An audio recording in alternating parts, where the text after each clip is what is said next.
Um acidente aéreo termina por provocar toda uma investigação que vai chegar numa trama de corrupções e de todas as mazelas que o Brasil está cansado de ver. Este é o enredo do novo romance de Rodrigo Barbosa, Sete Mentiras e uma Verdade, onde ele busca decifrar quais são os elementos verdadeiros e os elementos falsos que permeiam a nossa cultura atual, o nosso mundo atual. E daí, claro, há um envolvimento de jornalismos e de fake news.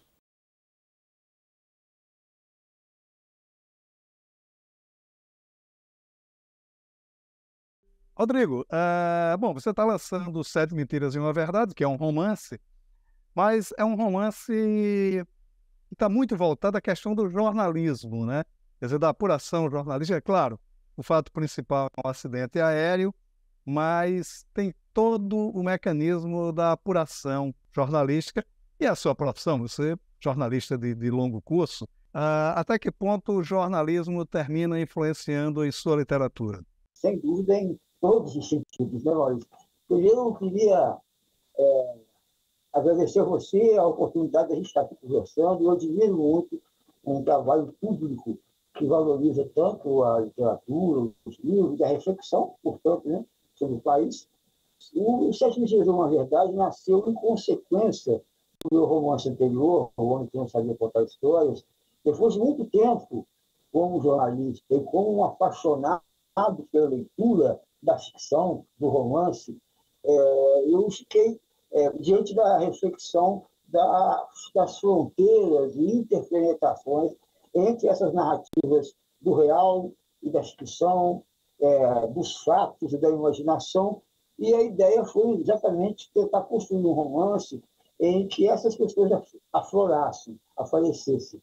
E, nesse sentido, eu comecei a discutir comigo mesmo e também a fazer algum tipo de reflexão através de leituras sobre esse assunto da verdade e da mentira.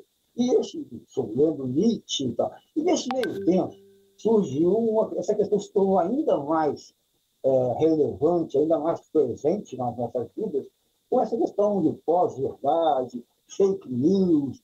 E eu falei que, conversando com amigos, que eu acho que esse caminho merecia ser investigado melhor.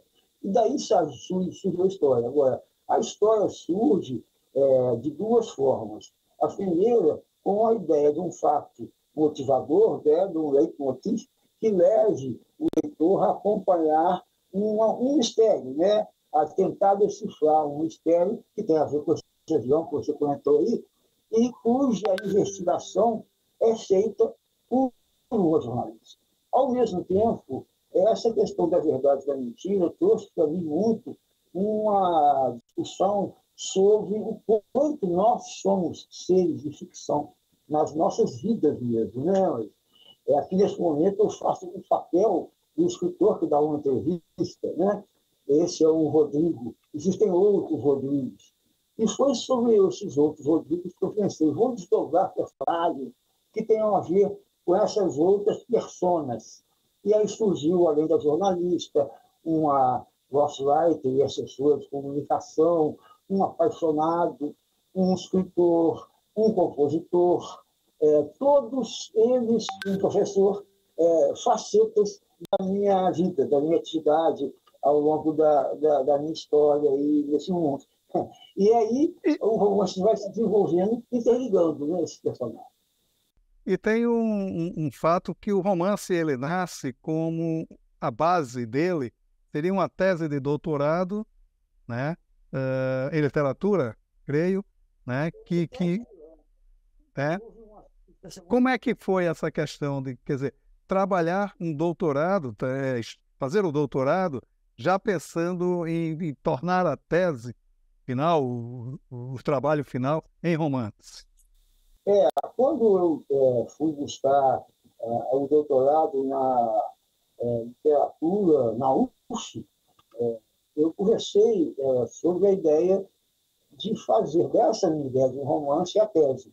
Um tema que até há pouco tempo era visto com certo preconceito, mas hoje já é muito mais aceito na academia, né? Você trabalhar a ficção dentro dentro do conteúdo da tese. E a minha orientadora, que é uma pesquisadora muito experiente no campo da literatura, a professora Euridice Figueiredo, me deu todo o estímulo, vai em frente. Sugeriu, inclusive, que o romance incorporasse dentro dele as reflexões teóricas sobre verdade, mentira, sobre os narradores como personagens de si mesmo, etc. Acabou que o final foi diferente, fiz a minha tese, onde na primeira parte eu discuto a questão e até mesmo debato o processo de elaboração do romance, é quase que um diário de bordo sobre a elaboração do romance, e a segunda parte da tese é o romance em si. Foi muito interessante, até também porque foi uma oportunidade depois de discutir essas questões, e mesmo pelo romance lido e analisado, vamos dizer assim, por colegas que são da academia, mas que também são escritores. Então, eu tive assim, a felicidade de ter Wilson Bittencourt, Diana Ramoni, o próprio Gustavo Bernardo na minha banca, e aí acabou virando um ótimo bate-papo sobre livros, sobre literatura, entre escritores. Muito bacana. E a tese, ela discute essa questão da verdade, da mentira, né? Até que ponto isso influencia. Agora, você não é meio temerário, né, que a pesquisa acabasse se sobrepondo à narrativa? Um risco. É um risco, e eu fiquei o tempo todo com a ideia de que a pesquisa servisse como elemento para alguns dos momentos da história. Então, a espinha dorsal da história nasceu, de alguma maneira, até mesmo antes da investigação, da pesquisa, das leituras, etc. Mas, sem dúvida, né? A gente, mas de qualquer forma, não sei se você concorda, mas eu acho assim, que faz parte, né, de todos os conjuntos de elementos que contribuem para a escrita de uma obra de ficção, o que o autor reúne, tanto das suas experiências vivenciais, como das suas experiências, digamos, reflexivas, né?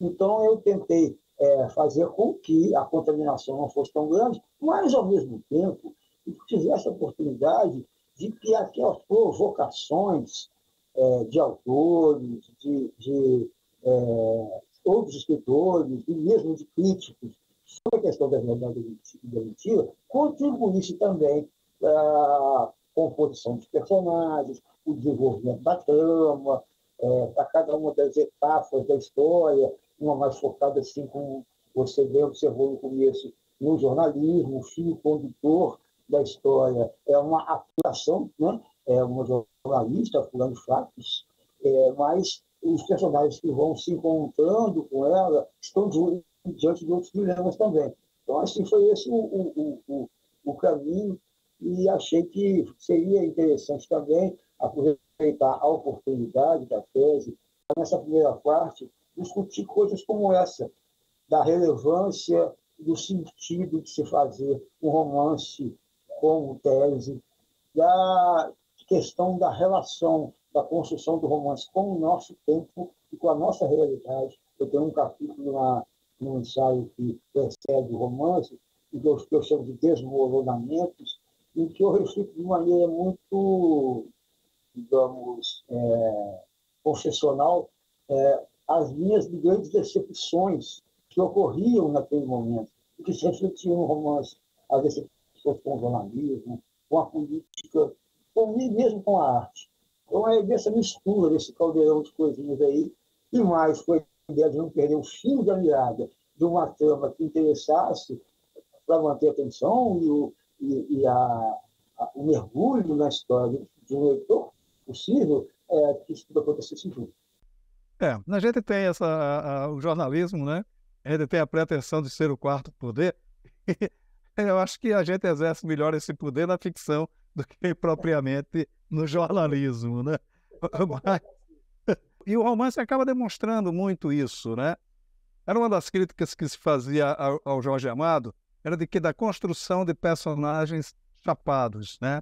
quer dizer, personagens que não tinham uma certa profundidade psicológica mais densa de outras tantas literaturas. Você teve essa preocupação no seu romance? Os personagens todos são muito lineares também, né?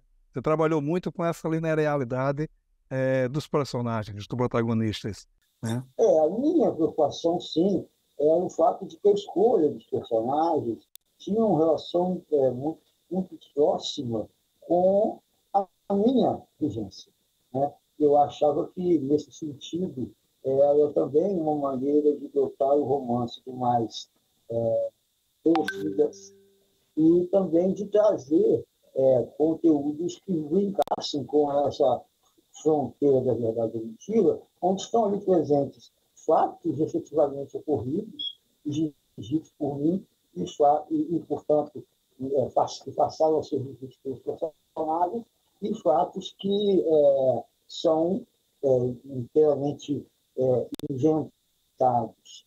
Então, sim, eu não sei qual é a leitura crítica que pode se fazer do resultado final, a gente entrega para o leitor, né? E é o leitor que faz, mas eu imagino que há muita ambiguidade em personagens como Sofia, em personagens como o compositor, né, o pianista, em personagens como o Delfino, em personagens, enfim, que têm uma ambiguidade e que mesmo buscam que a gente continue perguntando aonde está a verdade, né, nesse contexto geral. Essa questão também que é uma preocupação muito da Jaiane, né, que é a protagonista, a, a repórter que vai em busca dos fatos, e me parece muito também o livro começa com uma certa casualidade, né? Ela está ali meio que já final de plantão, quando acontece o acidente e ela precisa se voltar. E termina não ficando muito claro, enfim, o que provoca o acidente, né? Quer dizer, essa ambiguidade jornalística também foi fundamental na construção do romance. Por que era essa opção? Sem dúvida, Maurício, a gente, como jornalista, é aquele que vai atrás dos fatos, vai atrás das informações, já sabendo de antemão que vamos encontrar pedaços de fatos, pedaços de informação, né? E essa discussão, inclusive, acontece num debate dentro do romance entre Diana, jornalista, e a Olívia, assessora de comunicação do senador, quando se coloca um pouco essa pergunta: você escreve a verdade sempre?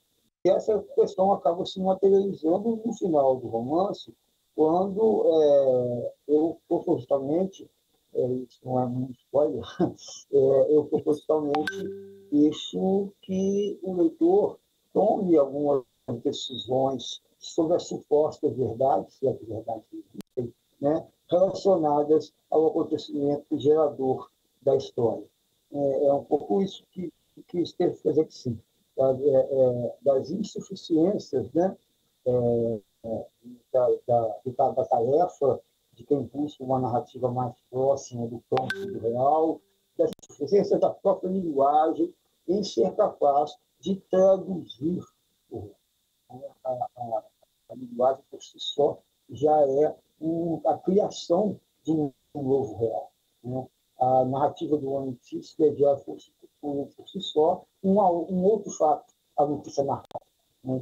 Então, nesse sentido, quando a história se desenvolve e é narrada de forma diferente também, existem planos narrativos, né, diferentes, isso tem que deixar com que isso se aflore, com que isso aconteça de uma maneira que o leitor também perceba essa multiplicidade dos narradores quando estão diante da tarefa de narrar. Agora, há um aspecto que é muito comum na literatura provocada, feita pelos jornalistas, e o jornalista ele vai para a literatura exatamente com a pretensão de se libertar das, digamos assim, amarras da pauta. Aí você tem que cumprir a pauta, a verossimilhança, a imparcialidade, essa coisa toda. E na ficção você tem a liberdade de fazer absolutamente o que bem entende, né? Tudo é possível. O fato do romance ter nascido como continuidade de uma tese tolheu um pouco essa liberdade ou não houve qualquer interferência de uma coisa e de outra? Não, a reflexão teórica presente na tese não faltou o romance. Ela, pelo contrário, alimentou o romance de ideias. E até porque o desenvolvimento se deu em paralelo. Né? Enquanto eu pesquisava, discutia, investigava, aprofundava reflexão sobre esse assunto, ao mesmo tempo a história ia se compondo, a história ia nascendo. Eu acho que uma coisa que me na produção da narrativa foi justamente o fato de que eu estava me emocionando com ela. Então, isso é uma coisa que aí sim se afasta um pouco desse nosso universo do jornalismo, né? Aquela coisa da distância, aquela coisa da, muitas aspas, imparcialidade, aquela coisa da frieza. E quando eu ia construir o romance, isso é uma coisa que no meu processo me empolga muito, eu efetivamente me envolvia com a narrativa, me emocionava com ela. Então, eu acho que essa é uma questão. Mas, como eu falei, né, na verdade, eu já tinha um romance anterior, já tinha uma reflexão de vida como jornalista, e foi justamente da ficção, né, entre esses dois caminhos que surgiu a vontade de fazer alguma coisa que tratasse desses. Eu pensei numa ideia ao longo dessas minhas preocupações sobre o assunto, uma espécie de linha da ficcionalidade, onde um determinado campo são as narrativas mais próximas do real, a narrativa jornalística, a narrativa jurídica, e lá do outro lado, as narrativas da imaginação, do delírio. E, na verdade, nenhuma narrativa está num ponto exato dessa linha. Elas flutuam ao longo da linha, de acordo com a linguagem que utilizam, de acordo com as referências que utilizam também. E essa foi um pouco também a ideia, não largar o pé, vamos dizer assim, né, do jornalismo, e, ao mesmo tempo, se deixar poder se permitir se perder no caminho da ponta ficcional, da ponta imaginativa, da ponta invencionada do outro lado. Agora, o livro traz também um debate muito próximo, né? Muito intenso até, com outras formas de representações artísticas. O teatro, a música, o professor, ele é professor de teatro, tem o compositor, e há muitas referências musicais, sobretudo. Um pouco das referências teatrais também, né? Até do teatro do Nelson Rodrigues, mas há uma referência musical muito mais profunda, né? Fazendo inclusive o balanço das décadas ali de 70, 60, 70 e tal. Por que a busca desses outros elementos também dentro da estrutura narrativa? Como eu falei, a ideia dos personagens, do seu caminho dentro da vida, é uma ideia de personagens que se aproximavam com a minha vivência. Né? E eu tenho uma vivência também muito longa no campo da música, como compositor, como autor de canções, especialmente. E tenho também a música popular, talvez com uma grande influência do ponto de vista da minha escrita, da minha narrativa ficcional. Então, assim, era natural que surgisse um compositor como personagem e, ao mesmo tempo, eu acho que a existência dele dentro da trama cria uma outra forma de enxergar a relação de uma personagem central do romance, que é a Sofia, com todos os outros. Então, o professor entrou também muito nesse sentido. Mas acho que, especialmente ali, tem essa brincadeira, ou essa experiência que eu tentei fazer com cada personagem, que é julgar entre vivências minhas e entre a imaginação da presença desse personagem nesta trama específica. E esse compositor foi entrando na história, acabou tomando um peso que superou, inclusive, a minha ideia original. Ele acabou se tornando um personagem mais dramático, talvez, e mais ambíguo também, em função de que a história dele termina de uma maneira não muito louvável, mas, enfim, um pouco por aí. E o teatro é a mesma coisa. Eu também tive, na juventude, uma presença muito grande da participação em grupo de teatro. Tenho o teatro faz parte lá do currículo do curso de jornalismo, onde eu também leciono, então estou muito próximo da pessoa de lá. E quando a personagem do professor foi surgindo, ela foi surgindo muito na ideia de trazer vivências desse momento da vida para o romance também. Agora, essa questão da discussão artística acaba tomando uma dimensão até maior do que a dimensão política, que aparentemente seria o principal motivo, o principal mote do romance, né? E você discute muito uma coisa interessante, que é a dicotomia entre sucesso e fracasso artístico, né? Dos dois pontos, tanto no teatro quanto na música, né? Também isso foi intencional ou acabou acontecendo durante a narrativa?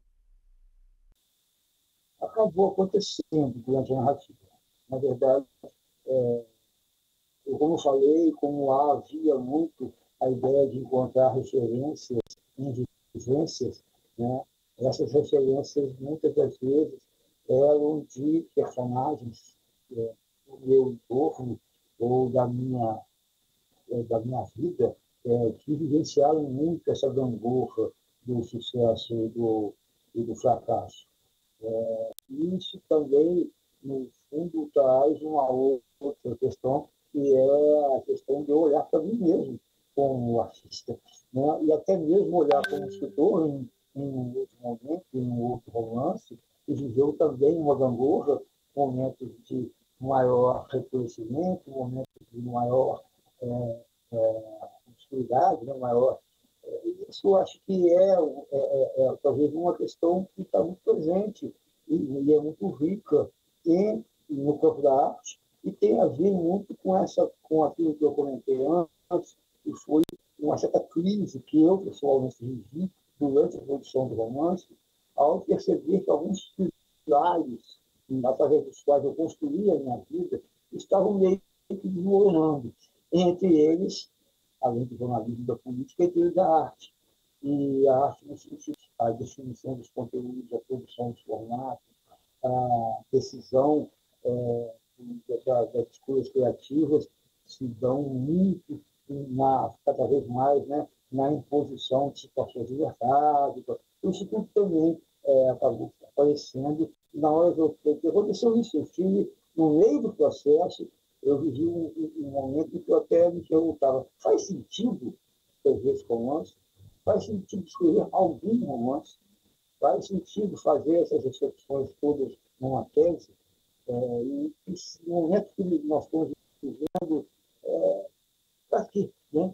Ao final das contas, na conversa com amigos, com pessoas que eu vejo, com pessoas que têm um trabalho como o seu, eu cheguei à conclusão que, no fundo, ao menos para desmoronados, como esse esforço talvez fizesse algum sentido. É sempre a velha história do bom e sábio Drummond, né? Lutar com a palavra é a luta mais vã. Então, a gente está sempre nisso. Né? Vamos nessa. É isso aí. Rodrigo, muito obrigado pela sua participação aqui no Leituras. Foi uma ótima conversa. Muito obrigado. Eu que agradeço mais uma vez e parabenizo o seu trabalho com muita ênfase a ideia que continue essa trilha tão relevante, tão importante, no campo da comunicação pública, né, e no campo da arte literatura.